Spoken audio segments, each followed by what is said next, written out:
नमस्कार दोस्तों, हमारे YouTube चैनल पर आप सभी का हार्दिक स्वागत है। आज का हमारा टॉपिक है राजस्थान के भौतिक प्रदेश।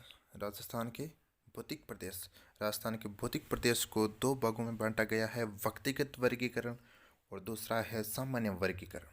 व्यक्तिगत वर्गीकरण, ये व्यक्तिगत वर्गीकरण किसके द्वारा? वी.सी. मिश्रा के द्वारा किया गया है। इसके आधार पर सबसे पहले देखते हैं हम व्यक्तिगत वर्गीकरण।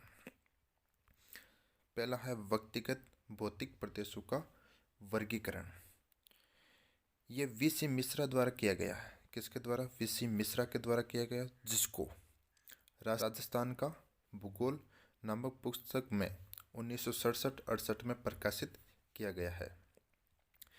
इस पुस्तक में राजस्थान के भौतिक प्रदेशों को 7 भागों में विभाजित किया है। कितने भागों में दोस्तों? 7 भागों में विभाजित किया गया है। किसकी पुस्तक है? वी.सी. मिश्रा के द्वारा राजस्थान का भूगोल नामक पुस्तक में 7 वर्गों में विभाजित किया गया है। ठीक है दोस्तों, आगे चलिए। कौन कौन से है वो 7 भाग, उनके बारे में देखें। सबसे पहला है शुष्क मरुस्थलीय प्रदेश, दूसरा है अर्ध शुष्क मरुस्थलीय प्रदेश, तीसरा है नहरी प्रदेश, चौथा है अरावली पर्वतीय प्रदेश, पांचवा है पूर्वी मैदानी कृषि एवं औद्योगिक प्रदेश, छठा है दक्षिणी पूर्वी कृषि प्रदेश और सातवां है बीहिड़ प्रदेश। ठीक है दोस्तों, यह है 7 भागों में विभाजित किया गया था। चित्र के माध्यम से आप समझिए कौन कौन सा भाग कहाँ पर है। जो यहाँ यह भाग दिखाई दे रहा है, यह है शुष्क मरुस्थलीय प्रदेश। ठीक है दोस्तों, जो जैसलमेर बाड़मेर का क्षेत्र है, और जो गंगानगर, थोड़ा बीकानेर का, थोड़ा हनुमानगढ़ का जो वो भाग है, वो है नहरी प्रदेश। ठीक है दोस्तों, और वो ये बीच वाला प्रदेश है, वो है अर्ध शुष्क मरुस्थलीय प्रदेश, जिसमें जोधपुर, थोड़ा बहुत नागौर, चूरू, सीकर ऐसे प्रदेश आते हैं। और ये प्रदेश है, ये अरावली पर्वतीय प्रदेश है, इससे वो अरावली पर्वतमाला है। ठीक है दोस्तों, और यहाँ पर यह भाग है जो धौलपुरी भी है, भरतपुर अलवर वाला क्षेत्र है, ये पूर्वी मैदानी कृषि एवं औद्योगिक प्रदेश है। ठीक है, जो ये झालावाड़ वाला प्रदेश है या हाड़ौती प्रदेश भी कह सकते हैं, ये बीड़ प्रदेश है। और ये जो बीच वाला इतना सब बचा हुआ है, ये दक्षिणी पूर्वी कृषि प्रदेश है, दक्षिणी पूर्वी कृषि प्रदेश। ठीक है दोस्तों, दूसरा भाग है आपके सामान्य भौगोलिक प्रदेश। उच्चावच जलवायु के आधार पर राजस्थान को 4 भौतिक प्रदेशों में बांटा गया है। किसके आधार पर? उच्चावच जलवायु के आधार पर राजस्थान को 4 भौतिक प्रदेशों में बांटा गया है। वो कौन कौन से हैं? एक तो है दोस्तों पर्वतीय अरावली, दूसरा है हाड़ौती प्रदेश, तीसरा है मैदानी और चौथा है मरुस्थलीय प्रदेश। ठीक है दोस्तों, राजस्थान के भौतिक प्रदेश। राजस्थान के भौतिक प्रदेश के आधार पर 4 भागों में बांटा गया है। वो कौन कौन से हैं वो देखिए। पहला है दोस्तों उत्तरी पश्चिमी मरुस्थलीय प्रदेश, जो 61.11% है। जो ये मरुस्थलीय भाग है, वो है उत्तरी पश्चिमी मरुस्थलीय प्रदेश, जो 61.11% है। जो ये मध्यवर्ती अरावली वाला क्षेत्र है, वो है 9%। और जो पूर्वी मैदानी प्रदेश है, वो है 23%।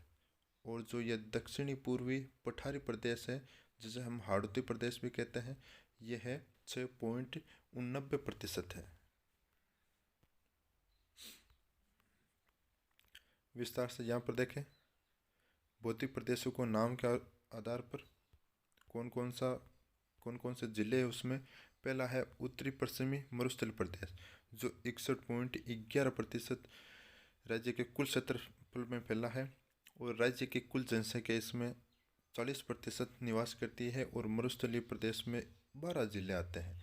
और इसकी मृदा है रेतीली मिट्टी और बलुई मिट्टी। और जलवायु है शुष्क एवं अर्ध शुष्क जलवायु। दूसरा है मध्य अरावली पर्वतीय प्रदेश, यहाँ पर कुल क्षेत्रफल 9% है। और जनसंख्या निवास करती है 10%। और जिले आते हैं 13 जिले आते हैं। ये इसमें मिट्टी है पर्वतीय वन्य मिट्टी होती है। और जलवायु है उपाद्र जलवायु। तीसरा भाग है दोस्तों पूर्वी मैदानी प्रदेश, जहाँ पर क्षेत्रफल 23% है और जनसंख्या 39% निवास करती है। और जिले 10 हैं। और मिट्टी जलोढ़ मृदा कछारी मिट्टी है। और जलवायु आर्द्र जलवायु है। दक्षिणी पूर्वी पठारी प्रदेश चौथा है दक्षिणी पूर्वी पठारी प्रदेश, जो क्षेत्रफल 6.89% में फैला हुआ है और 11% जनसंख्या निवास करती है। और 7 जिले इसमें आते हैं। और मिट्टी है यहाँ की काली मिट्टी रेंगूर मिट्टी। और यहाँ की जलवायु है अति आर्द्र।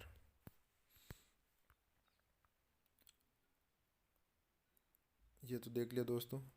नोट, अरावली के पश्चिम में 13 जिले स्थित हैं, जिसमें सिरोही मरुस्थल में शामिल नहीं है। ठीक है दोस्तों, अरावली के पश्चिम में ध्यान रखना दोस्तों, अरावली के पश्चिम में यह अरावली है, इसके पश्चिम में 13 जिले हैं। कितने जिले? 13 जिले, जिसमें से एक जिला है सिरोही। ये सिरोही ये मरुस्थल में शामिल नहीं है। ठीक है दोस्तों, मरुस्थल में सिर्फ 12 जिले आते हैं। ध्यान रखना दोस्तों, अरावली के पश्चिम में 13 जिले स्थित है, जिसमें सिरोही मरुस्थल में शामिल नहीं है। अब आता उत्तरी पश्चिमी मरुस्थल।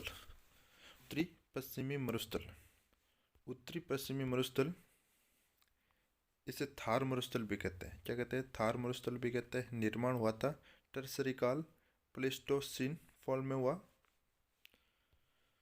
विस्तार। इसका विस्तार दोस्तों लंबाई 640 किलोमीटर, चौड़ाई 300 किलोमीटर है, ऊंचाई 200 से 300 मीटर है। मरुस्थल का कुल क्षेत्रफल है 1,75,000 वर्ग किलोमीटर है। मरुस्थल की ढाल दोस्तों,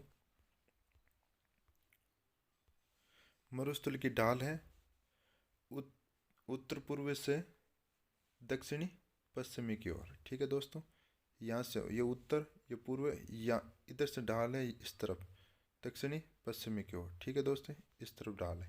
यहाँ से ये गगन लूनी नदी निकलती है। ठीक है दोस्तों, नागौर से। मरुस्थल का अध्ययन दोस्तों, अध्ययन की दृष्टि से मरुस्थल को 2 भागों में बांटा गया। अध्ययन की दृष्टि से मरुस्थल को 2 भागों में बांटा गया है। एक तो है शुष्क मरुस्थल और एक है अर्ध शुष्क मरुस्थल। जहाँ पर 0 से 25 सेंटीमीटर वर्षा होती है वो है शुष्क मरुस्थल, और जहाँ से 25 से 50 सेंटीमीटर वर्षा होती है वो अर्ध शुष्क मरुस्थलीय प्रदेश है दोस्तों। इसमें एरिया आता है, शुष्क मरुस्थल में एरिया आता है 1,00,000 वर्ग किलोमीटर, और अर्ध शुष्क मरुस्थल में आता है 75,000 वर्ग किलोमीटर। ठीक है दोस्तों, वर्षा देखें कौन से क्षेत्र में कितनी कितनी वर्षा रेखा है। पश्चिमी शुष्क रेतीली मैदानों में 25 सेंटीमीटर वर्षा रेखा है, और अर्ध शुष्क के बांगर प्रदेशों में जो 50 सेंटीमीटर वर्षा रेखा है।